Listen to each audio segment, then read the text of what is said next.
Welcome to Like Mother, Like Murder. I am Rachel. And I'm Heather. We bring you the good, the badass, and the crime. This is Like Mother, Like Murder.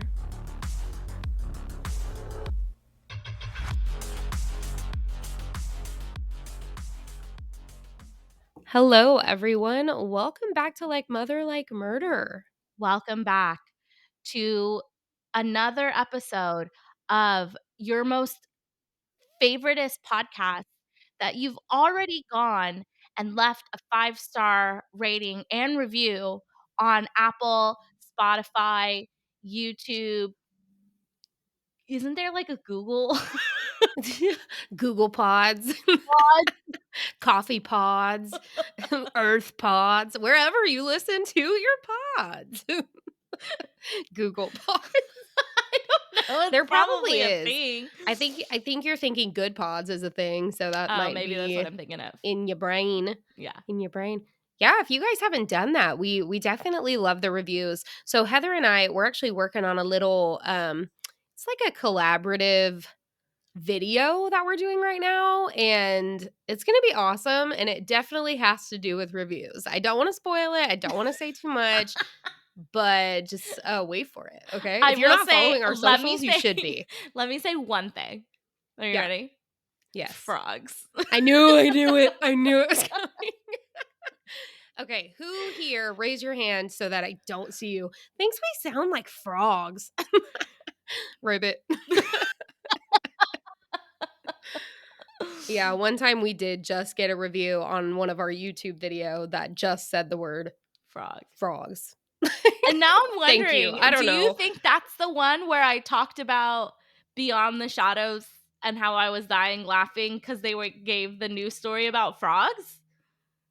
You know what? If it is, that would make things even funnier, because then it's like we thought it was bad, but they're literally laughing with us. And frogs? I'm not sure. But there was zero context. It just said frogs. They're like, we don't need to give you context. You know, because you created the context. Maybe that's what it is. So funny. We're going to have to go back and check. Anyway, welcome back to another week, y'all. Another week. Episode 128, if I'm correct. And I have no desire to go look if I'm correct or not. Well, and we are officially in November. We hope you all had the most amazing Halloween.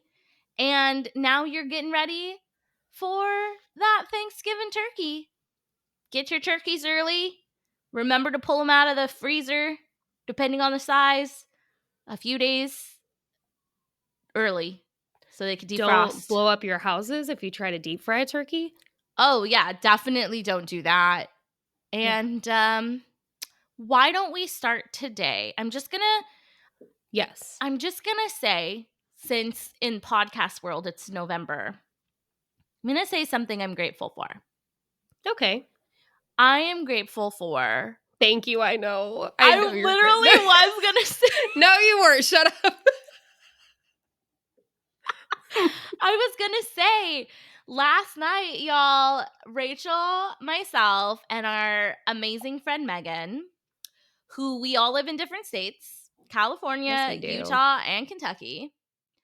We, after much planning and rescheduling and last minute scramble to find pumpkins or not find a pumpkin. Not find a pumpkin. We finally had a virtual paint and sip where we got to hang out for a few hours online while we sip some wine and or whatever. What were you drinking last night? Water.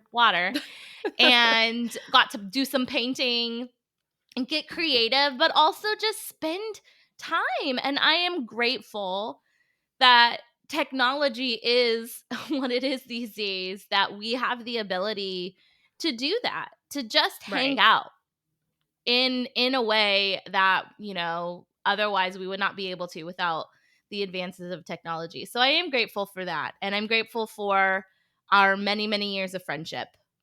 Yes, that's beautiful. I love that. And did we stay on Did we do that for 3 hours? Yeah. I just did the math. I didn't realize that it was 3 It hours last was night. It over goes 3 by hours. quickly. Yeah, Yeah. it goes by quickly. I definitely had no idea it was 3 hours. I do know that I didn't get to bed until after 1:30. It was like Yeah. 1:45, and I think that's why we came, like, running out the gates on this episode because I am in a state of delulu and just have been on 100% high Yeah. all day So we because need I to slept for get 2 through this hours. episode before you, like, crash and burn. I'm not allowed to crash and burn, actually. I don't have that. Okay. Well, we'll do the Yeah, best we can. if I ever, like, start to semi slowly lose my brakes where I could possibly crash, I just drink more coffee, There and then you I'm go. fine. I mean, cure all right there. It's a cure-all. Oh, I love that. You know what I'm grateful for right now What's that? Coffee? is well, that yes, actually. I was gonna say on top of everything that you just said, because I'm 100% grateful for that and for you guys in my life. Um, I'm grateful for coffee and good friends because the coffee that I'm actually drinking today comes from one of our good podcasting friends, Kevin from Where the Weird Ones Are. And I am drinking, he has a coffee brand out right now, Weird Java, and he sent it to us. Yeah, you And did. I am drinking the dark roast right now.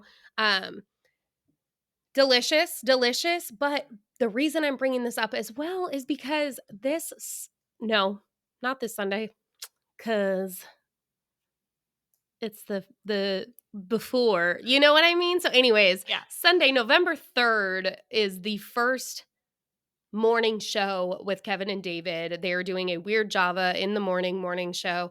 And that is why we got this coffee because you guys, Heather and I are going to be on the morning show bringing a missing segment. And if you guys did not check out the episode that just went on Sunday, go check that out. It's on the YouTube channel where the weird ones are. Go check it out, okay? You have to. That is an order. Better listen, or we'll Better come listen. find you and sick our frogs on you. Actually, Rachel's frogs, Frogs. because I don't have frogs. But I Rachel do. I does. have 2 frogs. I Mhm. do. Do you know the names of my frogs? It's not Thumbelina.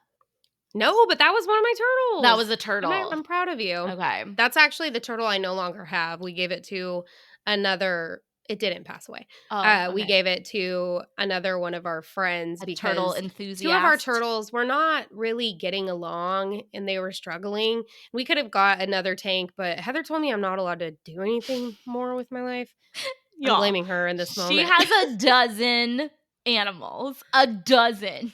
I do. She literally She counted doesn't them last night. need any more animals. No, my one frog is named Senor Evan, and then my other frog is just called Albino Frog.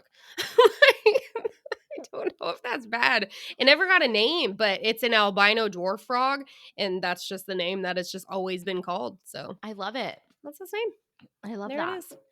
I think that's it. Like we need to get into this. I'm so excited to sit back and listen to you tell a story today, and I definitely don't know this name, I don't think. Yeah. I love how I'm I like, I wouldn't think definitely you don't know, I don't think. I wouldn't think you would, but I have a feeling because I'm playing around with the title that I'm going to title this like when it actually gets released, but I didn't put that title here because I want to kind of not surprise you, Rachel, because there's a really good chance that you'll know where I'm going because you know me and you know how I roll with these cases. Um, but I am excited to talk about this. I will put a little tease. I have mentioned before doing something like this. So, All right. if that helps you. Before we get into it, though, Yes. I do want to say something. There is going to be a little listener discretion in this. This case does discuss suicide. So I want to Mm. make sure that you guys are taking care of yourselves. And if this is not the episode for you, I'm not getting into any crazy, gruesome details, but it is a large part of the case. So I just want to make that out there because you know what? We're getting ready to round out another year. And Rachel was just mentioning this. You know, not fuck a New Year's resolution, but start now. Take care of your mental health. Yeah. So, yeah, just want to put that out there. But are we ready? 988, you guys. 988 is the suicide prevention hotline. So if you guys need that, have that in the back of your mind all the time for you, for a friend, for your family, for whoever. And then also, my inbox is open as well if Always. you ever need to talk. And we'll Come be and sure come and we're holler. putting sources in the show notes for any resources that may help in Yeah, that we time. love you and you should be here. Mhm. Okay, I am ready. All I right, am ready. let's do this. They see me rolling. They hate it. I have a feeling that today's Nothing's gonna be funny. I just had to laugh. fun. Nothing's funny. I just start cracking up. Shit. I already feel like I'm gonna trip over my words. All right.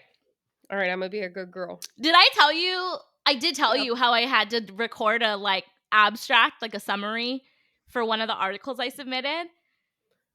I don't remember if you Did I said tell you that. that? I had to do one of the No, articles I I don't submitted. They know. were like, you need to put in. Yes, you did. Yeah, and Yes, you did. I was like, oh man, thanks for editing because I was Yeah. not on my game. Shouldn't we be better at this by now? Well, I know. all right. Okay. In 1992, Beverly Monroe was living in Virginia. She was 54 with 3 adult children, a daughter who had just finished law school, another daughter, and a son who were both in college. She held a master's degree in chemistry. Shout out, science gals. Boop boop. And she had a great career. She had her own home. And in her own words, quote, I had a great life, absolutely great life, end quote. Technically, Beverly was a single mother, but she did have a long-term boyfriend. And I am going to do my best to pronounce his name. Roger Zygmunt de la Bird. I Fancy think you name did for a great. fancy guy. Yes.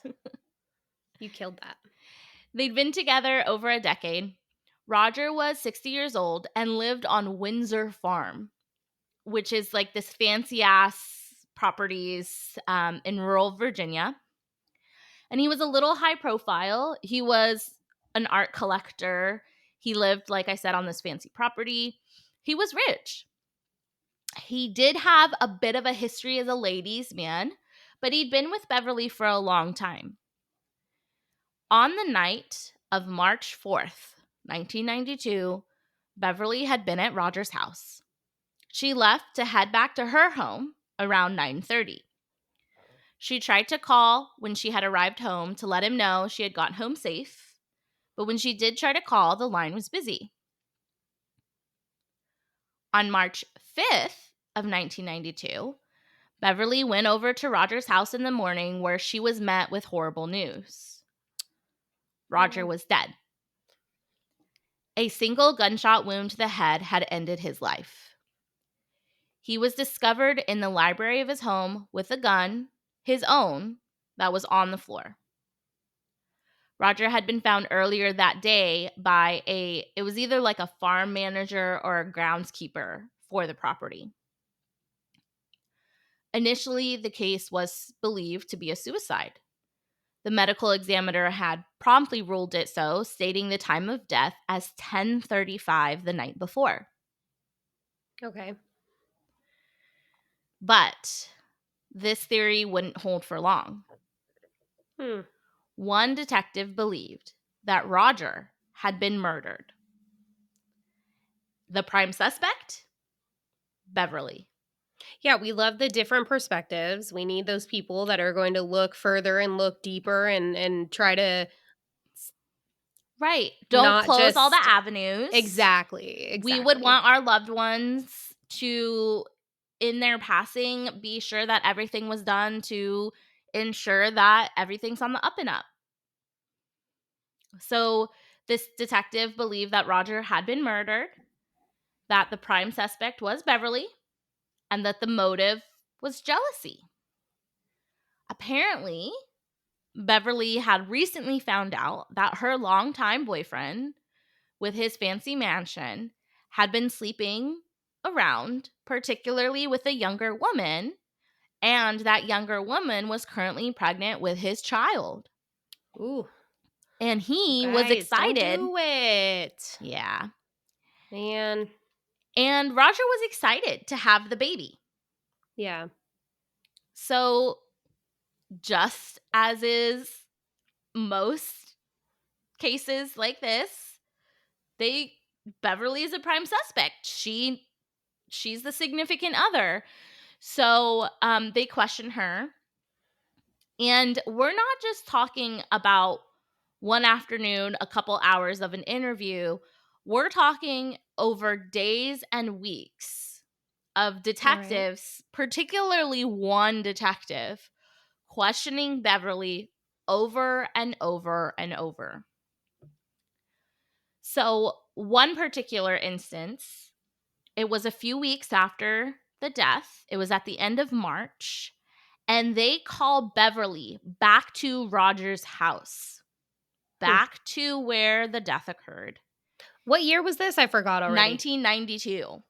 1992. Okay. Yeah, so not like super recent, but DNA is a thing, Right. right? I'm trying A to I'm lot of trying to the already think about everything. yeah, forensics are a thing. Yeah. So Beverly is called out to Roger's house for the detectives to question her again, and she was under the impression that the detectives were there to complete a suicide report. And it was throughout this day, the whole day, she said she was there for hours. Detectives repeatedly suggested that she had blocked the memory of Roger's death. They talked about how Beverly was traumatized, especially because Beverly's own father had died in the same way. Oh, wow.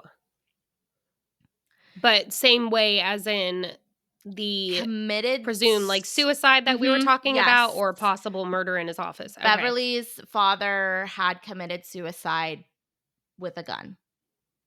Alright. Yeah. So, according to reports, Beverly would quote unquote confess that she might have been present at the victim's home at the time of death and that perhaps she had blocked out the memory. Specifically, that she had remembered being at the home at Okay. Roger's house on the night he died, where she had fallen asleep opposite where he was resting on the sofa. And then she allegedly told the officer she remembered being suddenly awakened by a loud noise. Hmm. And upon finding Roger dead on the sofa, she left the house in shock. Now, unfortunately, none of this confession, if you want to call it that, she's not Right. admitting to killing him. She's just admitting to being at the home at the time of death. But none of this confession was recorded Mhm. because the detective had apparently forgotten to turn the tape back on. So Beverly recalls that this was a grueling old ordeal. And not only was she still trying to recover from the loss of Roger, but now it's bringing up all the memories of her father, which the detective did talk to her about. And Beverly recalled that her own mom had actually heard the gunshot during Bethany's father's suicide. There's so many, like, things that are going on in my brain right now. Like what? Well, I'm like, I don't wanna spoil things or say things, but I guess right now my thought is that she's absolutely guilty and that the detectives are seeing this as like a she witnessed this, she knew this happened with her dad. She tried to do the exact same thing and get away with it to um him. I don't know. Yeah, Okay. that's where my brain's at right All now. right. All right. Let's keep going and then we'll check in with you in a little bit. We'll see how All right, that check in. thought is going. Okay, now I don't think I'm right. No, Not that I wanna be right. I actually mean, I don't had know that not I wanna thought be. about that theory specifically, which makes total sense how I mean, it's bringing staircase vibes where she's witnessed a death or she's known about a death that occurred in this manner and now like recreating that same scene. Yeah, So, yeah, that is a very interesting I had not thought about that before. Your brain I did. just yeah, I thought about it you did. just now. Yeah. So on June 3rd, so remember the death occurred at the beginning of March. This original kind of statement, confession, whatever you want to call it, happened at the end of March. On June 3rd, she's called again by the head detective. And this time, guns were blazing, knives were out. The detective now threatened one of the On worst her end or nightmares on their end? I'm on like, their end. The oh, detectives weren't metaphorically? effing around anymore. Okay. So they threatened one of the worst things you could ever threaten a mother with. They told Beverly she would not be able to see her children if she was convicted. He said that they could paint her as, quote, a black widow who killed Roger. And after 5 hours, the detective wrote out a, quote, hypothetical, end quote, statement, which I don't understand how it could be a hypothetical state. I don't know what that is. I've never heard of that before, but it was a hypothetical statement detailing the previous story that Beverly was there, that she'd fallen asleep on the couch at the time of Roger's death. And he gave it to her, and pretty much she signed it, threatening that if she didn't sign that statement, he'd arrest her right there on the spot. Okay. So after this statement was signed, Beverly Monroe was subsequently arrested, not like the same day, but she was arrested for the murder of Roger Zygmunt de la Bird. All right. So let's talk about, so that was the investigation. Let's talk about the trial. So during the trial, the prosecution brought in experts that testified there was no way that Roger had shot himself based on the position of the gun. And also that when the handgun was fired, the muzzle of the gun was near but not touching the forehead, and that the bullet had actually traveled at a downward trajectory, which they said is not common, is not indicative of a self-inflicted shot.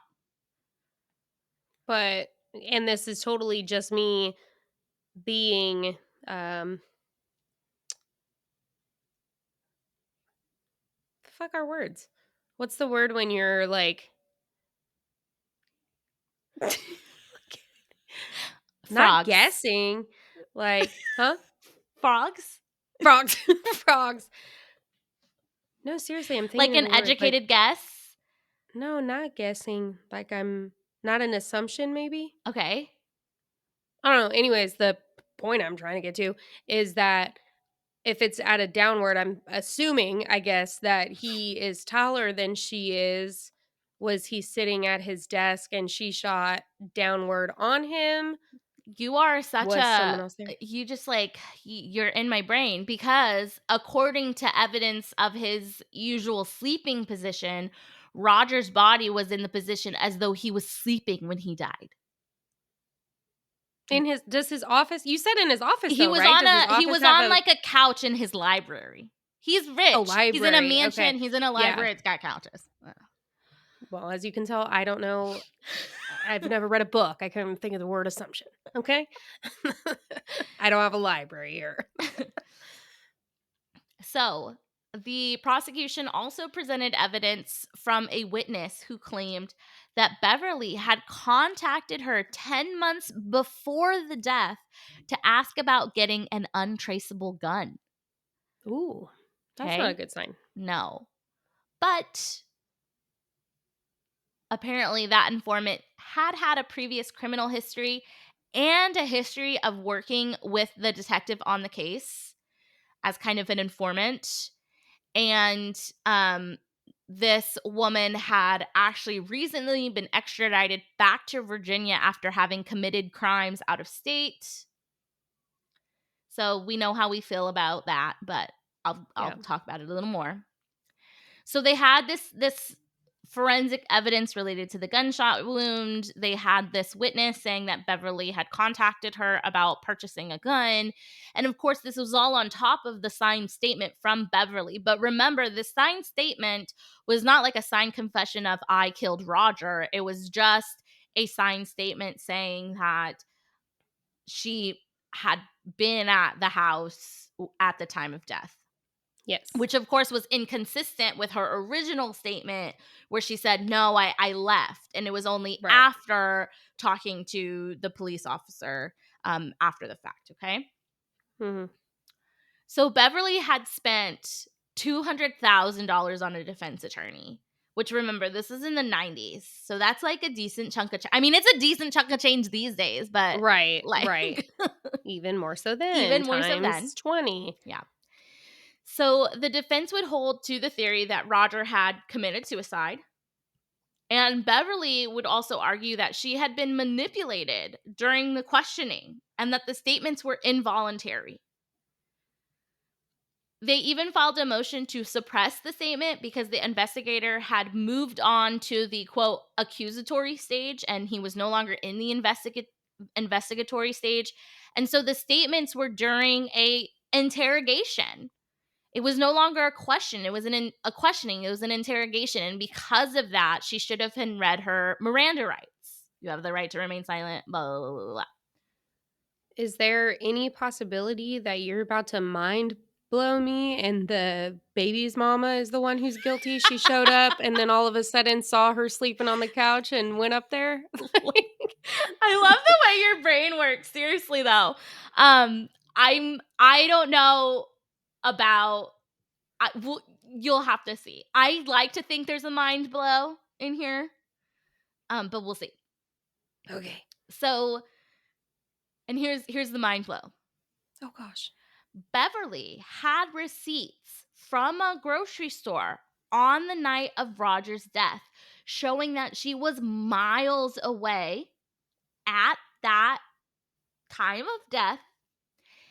And there was an eyewitness that remembers speaking to her on that night.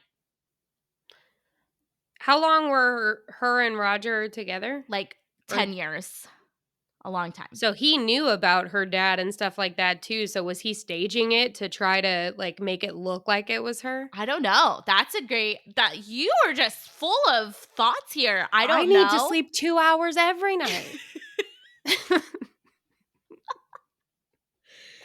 So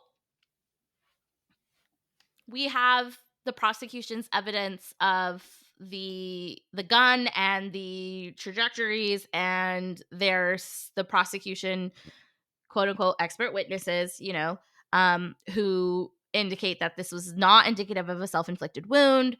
We have a witness claiming that Beverly tried to buy a gun from her, but again, this is kind of jailhouse informant type, so know how we feel about that. And we have the statement from Beverly that she did sign, but which stated basically that she was just there at the time of death. Okay. Okay. Then we have Beverly stating that she was manipulated and forced into signing that statement. It was involuntary, and that she should have been read her Miranda rights if she was being interrogated and not just questioned. She has receipts from a grocery store on the night of his death, and there's an eyewitness saying that yes, she was there. And remember, her initial statement said, I left. And it was only after, these kind of hours long interrogations that she said, oh, well, maybe. But of course, we don't have like tape of that, right? Okay. That's all the evidence on the table. And in this case, November 1992, Beverly Monroe was convicted of first-degree murder. She was sentenced to 22 years in prison which means that if she had served her whole sentence, she'd be like pretty much 75 years old when she was released. If okay. Yeah. Now, I know I've done some short episodes in the past, but this would be a very short one. One for the books if this was the end of the story. But before I get into what's going to happen next, let's do a check-in, Rachel. So what is your current theory? Where's your head at? First of all, I thought you were gonna say that you were doing a two-parter and we'd get back to and I was gonna be like, "That's false. You are gonna record this right here, right now." What if we No, did you're that? not. No, I won't do that to you guys. All right, talk to you guys next week on another episode. So, I guess the check-in would be I just have too many thoughts that makes me think that I should just turn my brain off and have no thoughts. I feel like I go all over the place of like the what could be. Sure. I guess as of right now, with what you've given me, the grocery store is kind of like throwing me off because without that, I would say everything leads me to her. The fact that there is that exact same like scenario In her, from her yeah, for past sure. that could definitely be something she held on to. She definitely has motive if he's with this new girl and a baby on the way. So I feel like everything points to her. How is there any sort of footage that did she go to the grocery store then go back and shoot him? I don't know. So I'm not sure. Okay. Well, let's try to answer your question. I don't think he did it himself. Okay. So And that what is makes you my think that? my Like, what what makes thought. you think he didn't do it himself?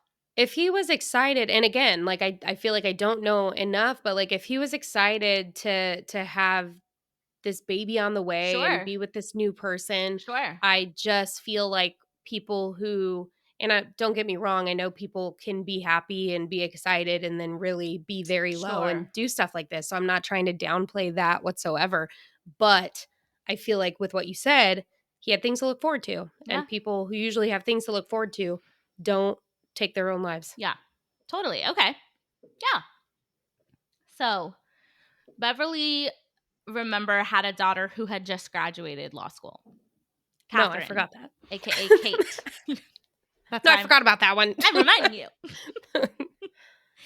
And she was a believer in her mom. And as luck, fate, whatever you believe in would have it, she had just graduated law school when all this was going on. So she quit her, I think she was like working as a law clerk or something at that time. She quit her job and spent the next 6 years searching for proof of her mother's innocence. Ooh, I think I'm gonna like this girl. Mm-hmm. So together, Beverly and Kate, they would work really hard for an appeal. Appeal.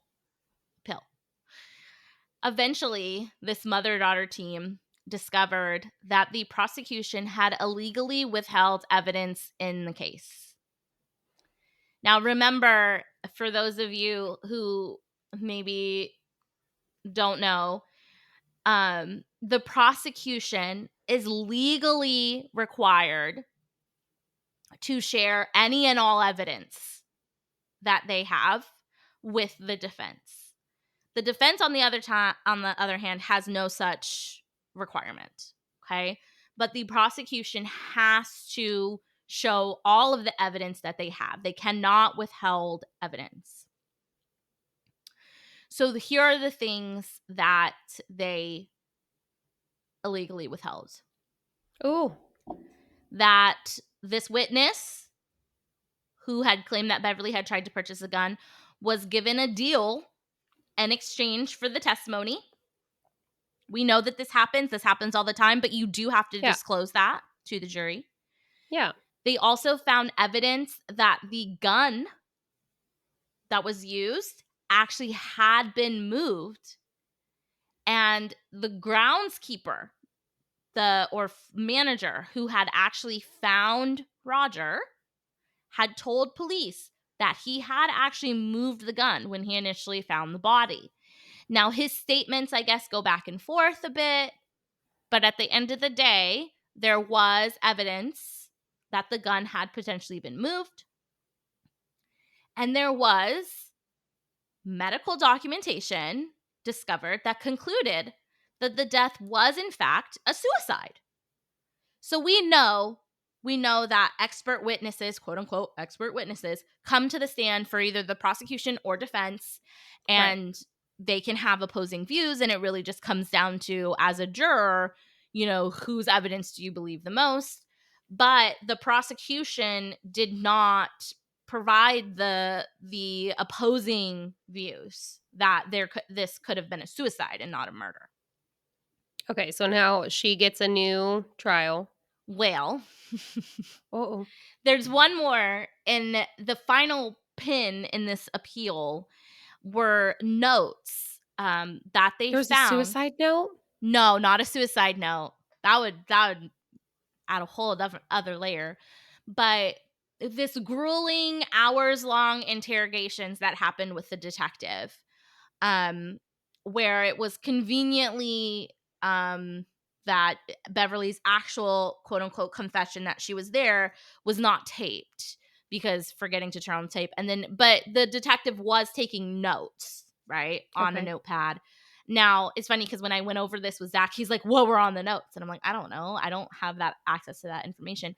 But these notes from the interrogation did support Beverly's earlier argument that she had been manipulated and Yeah. coerced by the detectives.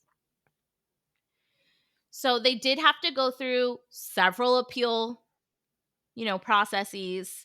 Um, it, it, it did, these things aren't overnight, but eventually in April of 2002, so we're talking 10 like, years later. yeah, a judge overturned Beverly's conviction. Okay. And this decision was again upheld in June of the next year when it was brought to a higher court. And because, you can appeal and appeal and keep going and going. And Right. it was at that point in June of 2002 that the prosecutors decided, okay, fine, we're not going to retry this case. The federal judge who reversed her conviction called the interrogations that led to her quote unquote confession, if that's what you want to call it. And these were the judge's words: deceitful and manipulative, Mhm. and said that the case was, quote, a monument to prosecutorial indiscretions and mishandling. Okay. So Beverly was subsequently released in 2003, where she was greeted by her children and a grandson, which she had never got the chance to hold before. Oh, And her family were, of course, very happy that now she was out. But Beverly talked about having to start over, and now in her 60s at that. right. She talks about how difficult it was for her to find employment. No one wanted to hire her. She tried to tell the truth, like, I was wrongfully convicted, da da da da. But of course, like, it's hard. And Beverly is quoted as saying, "You lose everything that you had in a normal life. For me, it was house, job, career, income, separation from my family. You lose health insurance, life insurance, all the security that you had." But one thing that did a bright light that came out of it, other than the fact that she was exonerated, Beverly and her daughter, Kate, the lawyer, now fight for the cause. Yeah. After Beverly was freed, Kate moved to Utah to head the Rocky Mountain Innocence Project. Okay. And as for Beverly, she goes around and speaks to audiences about her experiences, and we know that women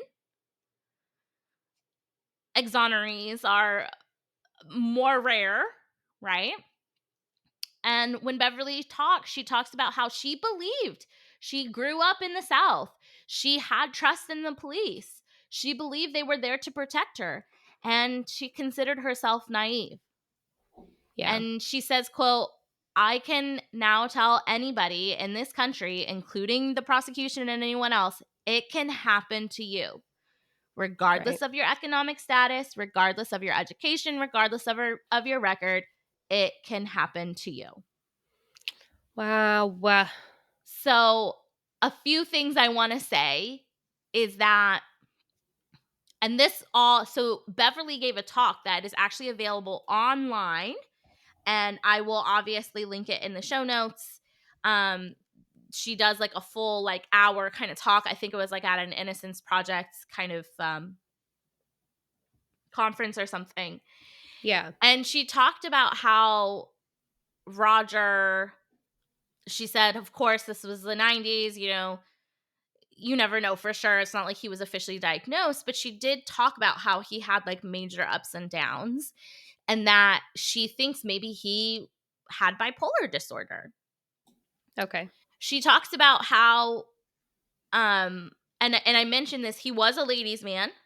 He had a wife and he was still seeing a lot of other women, but eventually, so one article I read said that eventually he did eventually like kind of give up his like actually finally say, okay, like I won't be married anymore, when he started seeing Beverly.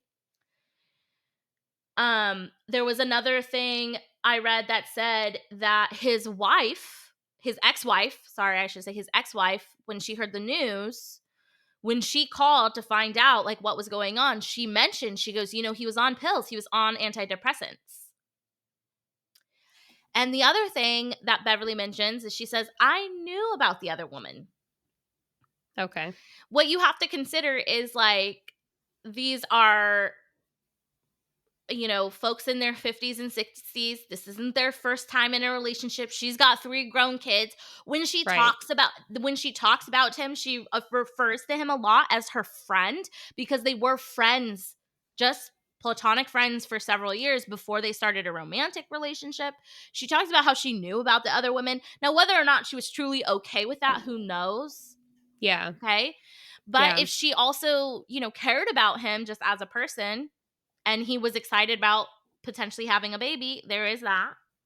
So there are a lot of things that came to light, and I don't know if these came to light at trial, during the appeal, or maybe even afterwards. A lot of things Beverly said that happened was, when she was going through this whole process, there were a lot of things that were hidden from her, that detectives specifically, did not reveal, which is at the discretion of the detective, right? That's totally at the discretion of the detective, unless you're Yeah. talking about Miranda rights. Obviously, you do need to make that known. But a lot of this, if it was known by prosecutors, should have come to light, right? At the trial. And this is what she says when she recalls the day where the detective called her after she had supposedly made a statement. So several weeks later, he calls her to this random park. He keeps her there for hours, questioning her. This is when he's like, I can make you out to be a black widow. You're not going to be able to see your kids. Beverly says that this detective said all he had to do was pick up a phone, and by that afternoon, it'd be in all the papers. Hmm.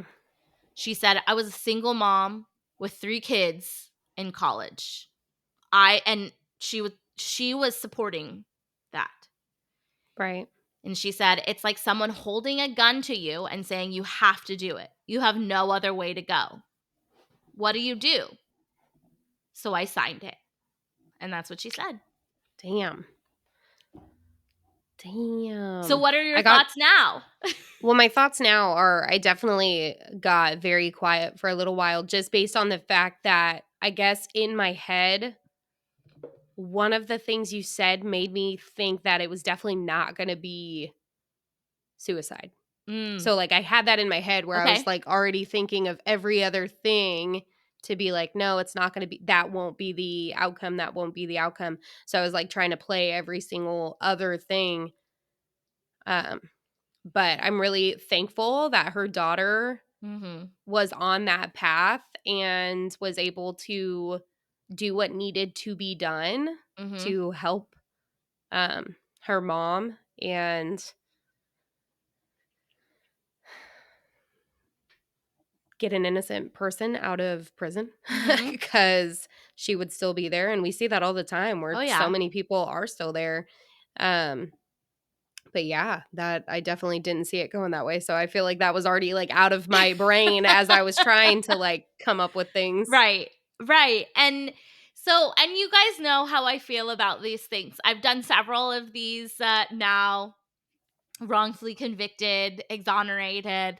This one's an interesting one though because there's like zero DNA. It's got nothing to do with DNA. Most of the cases I go through, where it a did they, don't they? There's some kind of other forensic DNA evidence a lot of times, and I'm gonna say it again. I know I've said it before on previous episodes, but for me, I personally do not think she did it. Oh, I forgot to mention this. I should mention this.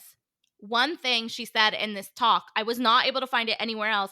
And there's actually like a very scant amount of information about this. Apparently there's a book, but um apparently, and Beverly said this in the talk, is that the night March 4th, there was a witness who claimed that night they saw a car peel out of the driveway of his house Wow. that night, and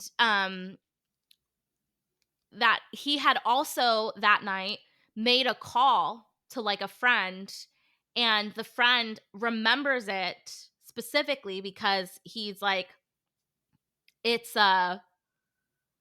it felt off, like he didn't feel right on that call. So Okay. this friend remembers that. So there's a lot of things, and the reason I want to say that is because I want to say these next two words, reasonable doubt. Reasonable doubt. So this is the thing. All what you have is that perhaps she was the last person to see him alive, which, Right. yes, that's reason Which in to every single case and every single thing, there is a last person to see someone. every single So, time. And right. and and yes, that is definitely someone you should be questioning, because regardless of whether they did it or not, even if they didn't do it, they'd have a better insight of like maybe where his head was at. Was he acting weird? No, no, no, no, no. So yeah, obviously Right. she needed to be questioned.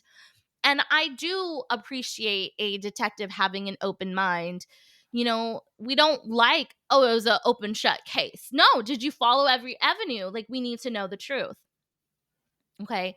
But here's the thing, with the evidence they had against her, there wasn't a lot of it, first of all. Second of all, she has evidence that counteracts like their theory. She has receipts from the grocery She store. has receipts. She literally has receipts. What is the thing? Receipts. I Da, da, da, forget. da, da, da. We need Liam. I He know would we know need Liam. He'd exactly. know.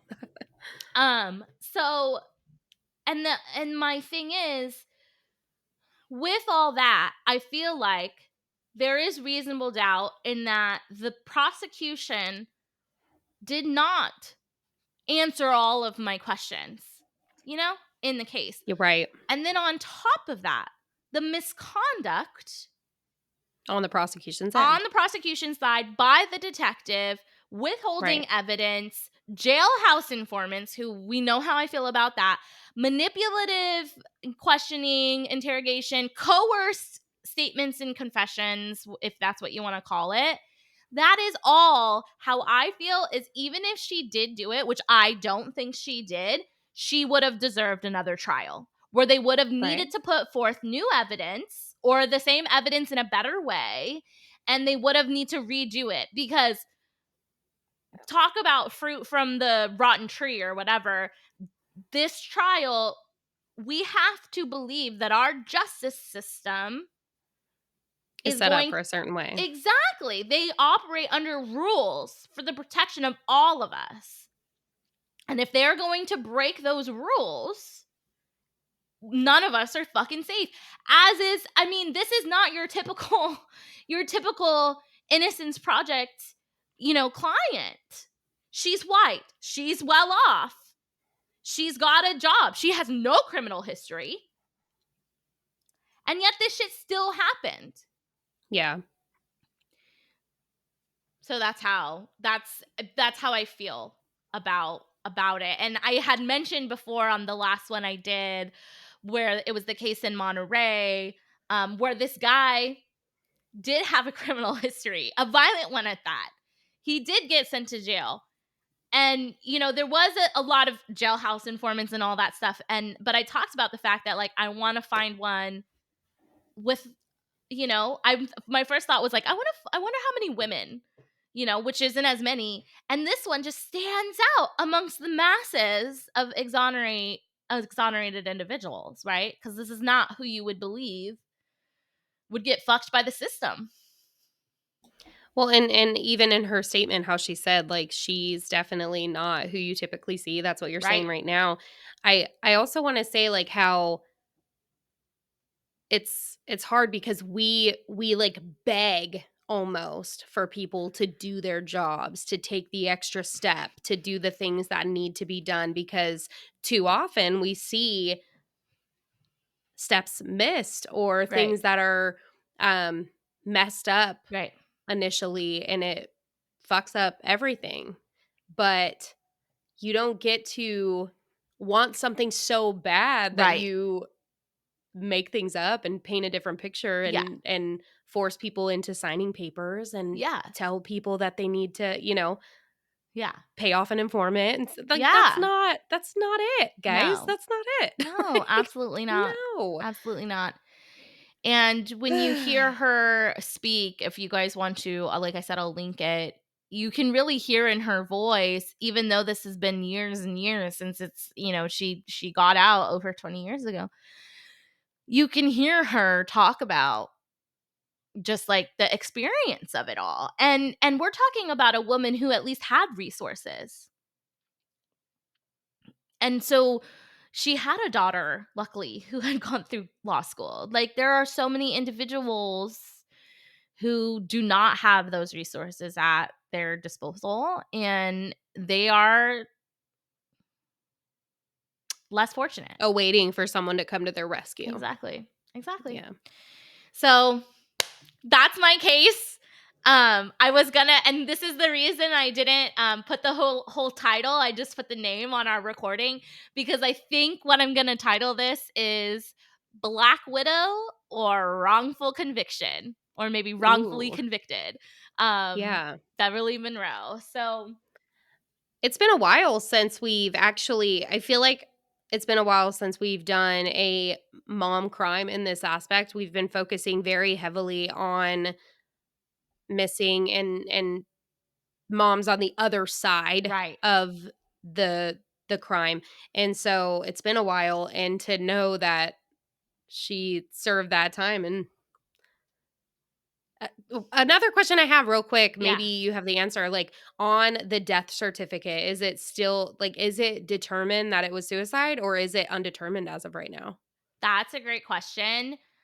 I would need to go back and double check, but everything that I read, Suicide.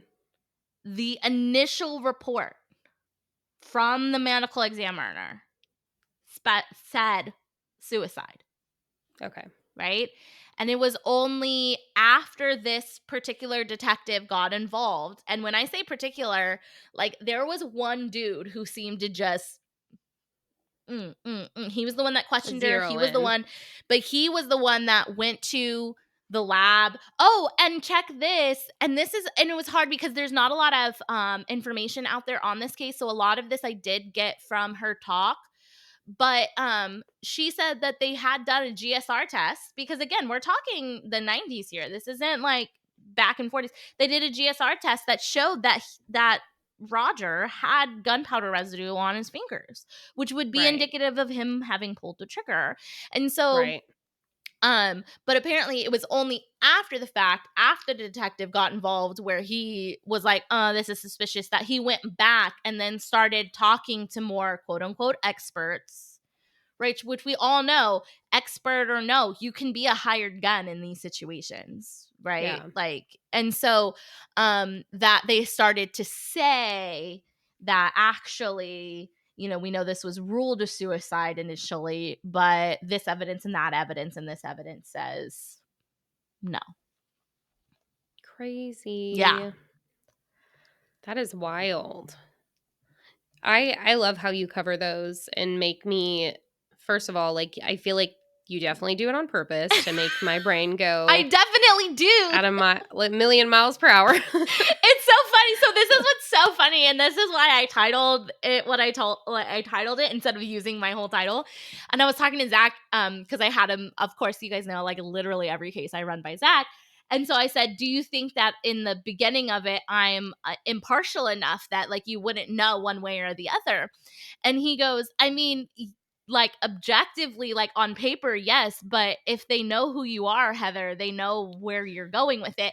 And I See, and said, "Oh, okay, so maybe I won't title." And I was like, "So maybe I shouldn't title for the listener's sake. Maybe I'll just leave it open." no, I think the listeners, they always wanna know. But one of the reasons I was asking about what was on the death certificate too is, yes, so Beverly and her family got justice after all of this of, like, Right. the change of sentencing and her Right. coming out and living a free life now after that was taken from her, and that's so different, that's hard for her. But for him, for Yeah. Roger's family, Totally. the fact that there's still no answers and, like, it makes me question, is it closed and there's no Yeah. looking into anything, and the family just also is, like, n content isn't the right word, but, like, Sure. understanding of, like, okay, Have the closure and believe yeah, that, yeah. So, I mean, the only thing that kind of sticks out in my brain, um, as you say that, is there was this eyewitness who supposedly saw a car haul ass out of the yeah, driveway peel out. that night, and um, I don't know what that's about, and but also remember that this was a fancy ass property that had like farm managers and groundskeepers. Like there's a possibility that it was somebody else. And then the other thing that comes to mind is he was seeing women and apparently had impregnated a woman, and who knows how she feels. But I think about like the ex-wife who had been married to him for a while, asking about whether or not he was on antidepressants. And from what I gathered, people who truly knew him knew that he kind of went through these ups and downs. And so um may Yeah, I for the sake of, and you're right, there's another side of this to think of. For the sake of his family, and those who loved him, I do hope that there is some closure in that realm. Because we have seen it where someone gets exonerated, and whether or not you believe in their guilt or innocence, you're like, well, what the fuck? What about my mom? What about my yeah, sister? What about my yep, son? What about my brother? Now there's no answer to his case, right? yeah. And so that's totally something to consider. Yeah. Good point, Good j Rachel. good job, Heather. Thanks.